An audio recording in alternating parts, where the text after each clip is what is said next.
Ramon hoje separou um tema até curioso, né, Ramon? Epigenética, né? Epigenética, né? Pode soar estranho para algumas pessoas, mas daqui a pouco a gente vai desmistificar isso, né?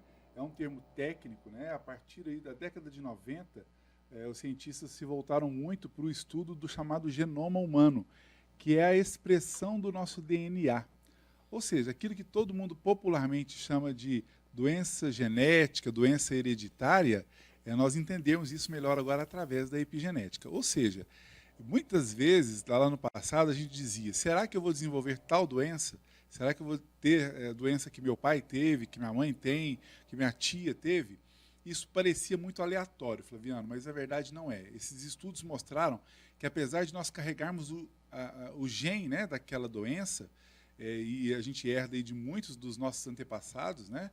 Eu sempre falo que nós somos uma pirâmide invertida, né? Somos indivíduos que temos aí 2 pais, 4 avós, 8 bisavós, 16 trisavós e assim por diante. Então a gente herda muita coisa dessa ancestralidade nossa.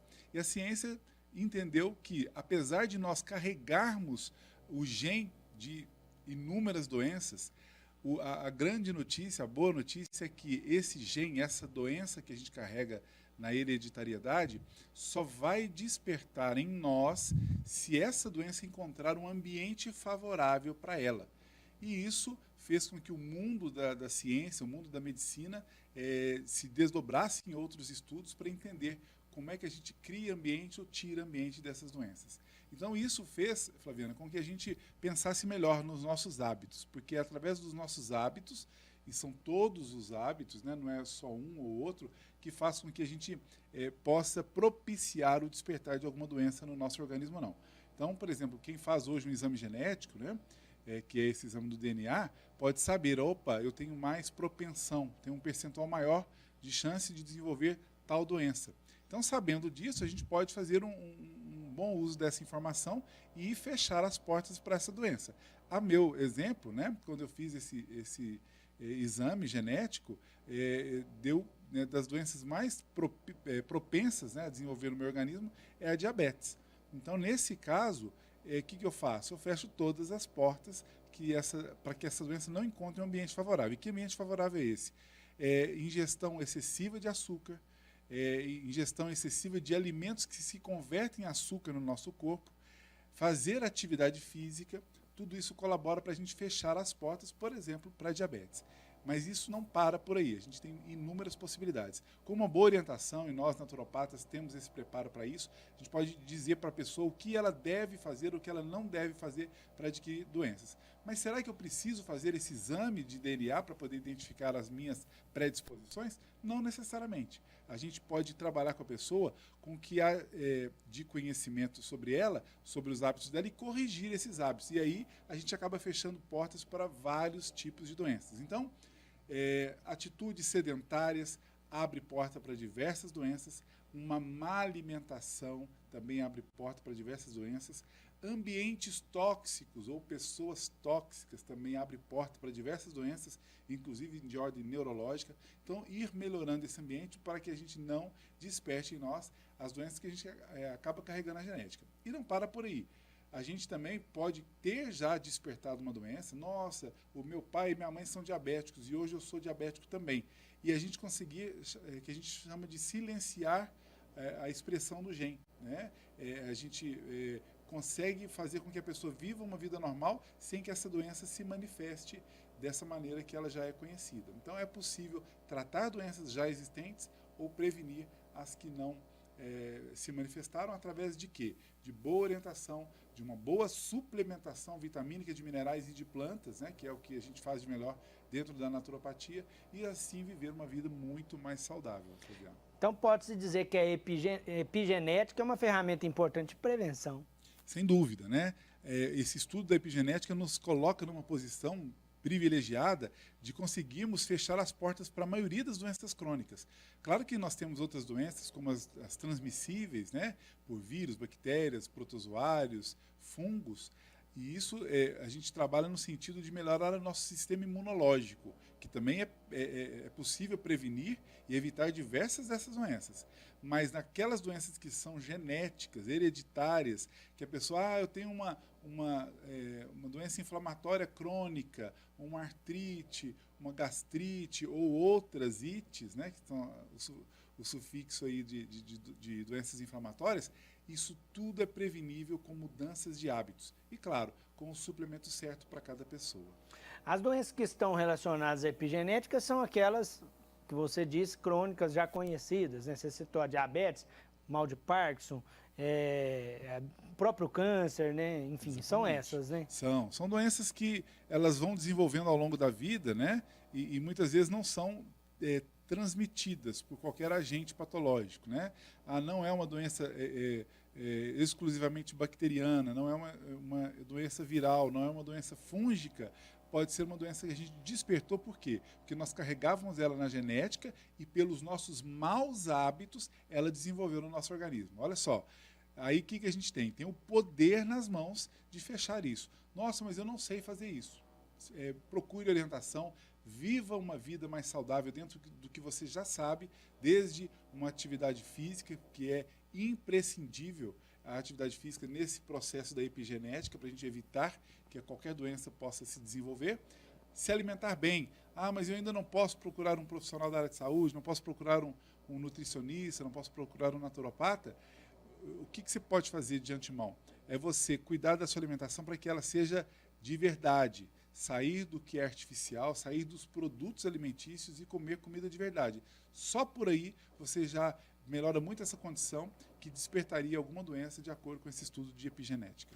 Pode dizer que a epigenética também está relacionada à questão da saúde mental, Ramon? Porque é óbvio que você, quando faz, né, o estudo e tem ali, né, um resultado de uma predisposição, não quer dizer que é a doença, né? Exatamente. Então a mentalização, né, ela faz toda a diferença. Toda a diferença. Isso que você disse é muito importante, né? Como eu disse, eu fiz um exame genético alguns anos atrás, e aí deu lá o percentual de chance de desenvolver de cada doença. Mas isso não é uma sentença, né, obrigatória que eu vou desenvolver. Aliás, é por isso que a gente está dizendo, não precisamos nem fazer esses exames, desde que mudemos os nossos hábitos e saímos do artificial, né, voltamos para o natural, para a natureza, e aí a gente consegue. Falando de doenças aí neurológicas e doenças mentais, Flaviano, a gente também carrega na nossa genética essa predisposição. E aí diz muito sobre os nossos hábitos alimentares e de atividade física, mas diz muito sobre os nossos ambientes, né? Quantas vezes nós estamos num ambiente tão tóxico que a gente vem ter estresses mais frequentes, né, depressões, ansiedades, insônias, que levam aos desdobramentos das doenças mentais, mento-emocionais. Então, quando possível, mexer nesse ambiente, né, conversar, se for um caso de conversar com as pessoas, olha, temos que mudar essa forma, mudar ali de setor no trabalho, quando é o problema no trabalho, ou até de trabalho, por que não? Acho que a gente tem que preservar mais a nossa saúde quando alguma coisa está sendo nociva para a gente. O telefone da TV Candidez fica sempre disponível para participação aí do telespectador, 99326228, né? Porque o Ramon está aqui também com essa proposta de responder você. Vou trazer a pergunta do Alex, lá do bairro Santa Teresa. Ele está dizendo o seguinte, Ramon, que fez exame de sangue, aí a vitamina B12 estava muito baixa, deu 220. Aí ele está tomando vitamina para chegar no nível ideal. Assim que chegar no nível, ele para de tomar a vitamina ou terá de ser aí uso contínuo, né? Excelente pergunta, né, Alex? Um abraço, viu? Aliás, um abraço para todos do bairro Santa Teresa, bairro onde eu morei por muitos anos. Os meus pais ainda residem no bairro Santa Teresa. Alex, então, normalmente falta ou baixa de alguma vitamina significa que na sua alimentação está faltando os alimentos que contêm aquela vitamina. Falando aí de vitamina B12, o alimento que mais tem a vitamina B12, né, é a carne bovina. Aliás, em níveis que nós precisamos diários, somente a carne bovina. Então reveja isso, porque de repente você pode se alimentar mais da carne bovina para poder suprir as suas necessidades diárias. E quando a pessoa tem uma deficiência, assim, ela tem que ficar atenta, né? Eu costumo dizer em consultório, Flaviano, que vitamina D e vitamina B12, né? Na verdade, a vitamina D não é uma vitamina, é um hormônio, mas a gente chama de vitamina D porque assim foi descoberta. Uma vez baixa, sempre baixa. Então, a gente tem que estar atento. Então, Alex, nesse caso, você vai suplementar, vai chegar nos níveis ideais e mesmo que você ganhe alta do profissional que te prescreveu, fique atento. 3 meses depois, faça um novo exame de B12 para ver como é que estão os níveis. Se ela continuar bem, tudo bem, você não precisa suplementar, principalmente se você adicionar aí a carne bovina no seu dia a dia. Mas se ela voltar a baixar, aí eu te recomendo que volte a suplementar, sempre com orientação profissional e sempre na forma mais orgânica da vitamina B12, que é a metilcobalamina.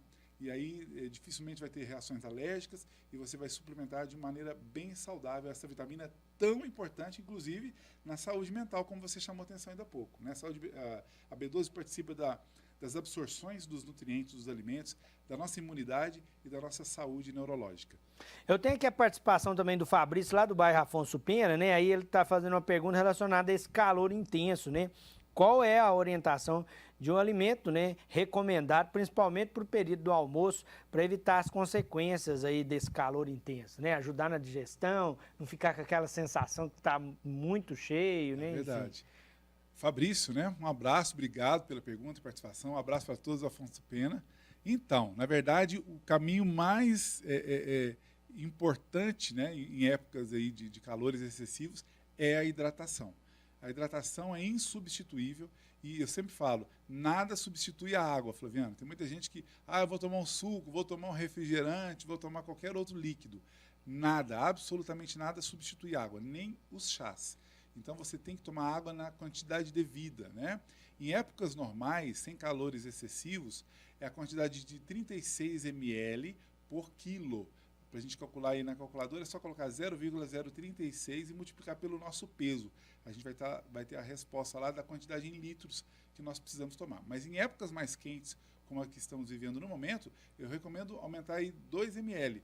Em vez de 36, 38 ml por quilo, para que a gente possa aí ter quantidades satisfatórias. Existem, né, as águas melhores, né, as águas ionizadas, e que a gente pode ter ali uma melhor hidratação dos nossos tecidos, mas a gente pode fazer isso de maneira bem natural, bem caseira, né? Às vezes uma pitadinha de algum sal integral ali em 1,5 litro, 2 litros de água, a gente já começa a melhorar a qualidade dessa água, ionizá-la naturalmente e fazer com que ela melhore a condutibilidade, hidratando melhor e, consequentemente, evitando as consequências da falta de água nesse período. O Fabrício ainda perguntou sobre a questão dos alimentos. Alimentos como melancia, como melão, como pepino, né? São alimentos ricos também em água que nos fornecem e ajudam aí a diminuir o problema da desidratação.